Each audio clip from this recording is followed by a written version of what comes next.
ایک بزرگ سے ایک آدمی نے پوچھا کہ جب ہماری قسمت پہلے سے ہی لکھی ہوئی ہے تو ہمیں دعا مانگنے کی کیا ضرورت ہے؟ بزرگ نے جواب دیا، ہو سکتا ہے کہ تیری قسمت میں یہی لکھا ہو کہ جب تو دعا مانگے گا تو تجھے ملے گا۔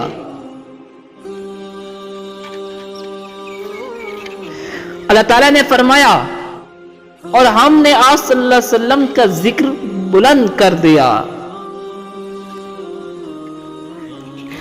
ایسا بھی ہوتا ہے کہ اللہ تعالیٰ ہمیں پھولوں سے بھرا ٹوکرا عطا کرنے والا ہوتا ہے اور ہم صرف ایک پھول کی ذل لگا کر بیٹھے ہوتے ہیں۔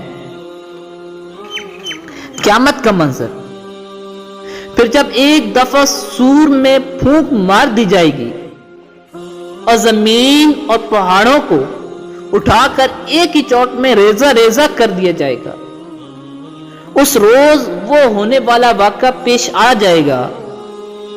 اس دن آسمان پھٹے گا اور اس کی بندش ڈھیلی پڑ جائے گی، فرشتے اس کے اطراف و جانب میں ہوں گے اور 8 فرشتے اس روز تیرے رب کا عرش اپنے اوپر اٹھائے ہوئے ہوں گے۔ وہ دن ہوگا جب تم لوگ پیش کیے جاؤ گے۔ رسول اللہ صلی اللہ علیہ وسلم نے فرمایا، جب بھی مومن پریشانی، بیماری، رنج و ملال، تکلیف اور غم میں مبتلا ہوتا ہے، یہاں تک کہ اسے کانٹا بھی چبھتا ہے، تو اس کے بدلے میں اللہ تعالیٰ اس کے گناہ معاف کر دیتا ہے۔ کائنات کی سب سے مہنگی چیز احساس ہے جو دنیا کے ہر انسان کے پاس نہیں ہوتی۔ اللہ خود پر کوئی احسان نہیں رکھتا۔ اگر آپ نے اس کے لیے کوئی چیز چھوڑی ہے تو آپ کو اس سے بہتر چیز سے نواز دے گا۔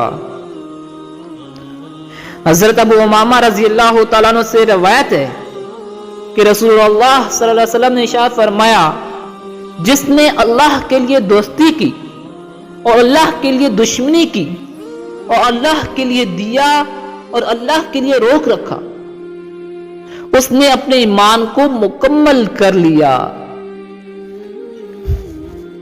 سب کچھ کھونے کے بعد بھی اگر آپ کے اندر حوصلہ باقی ہے تو سمجھ لیجیے کہ ابھی آپ نے کچھ نہیں کھویا۔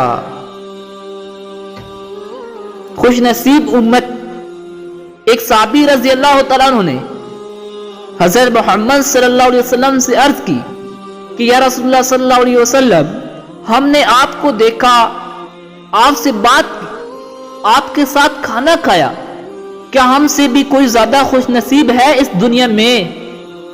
آپ صلی اللہ علیہ وسلم نے جواب میں فرمایا کہ تم نے مجھے دیکھا اور سنا تو ایمان لائے۔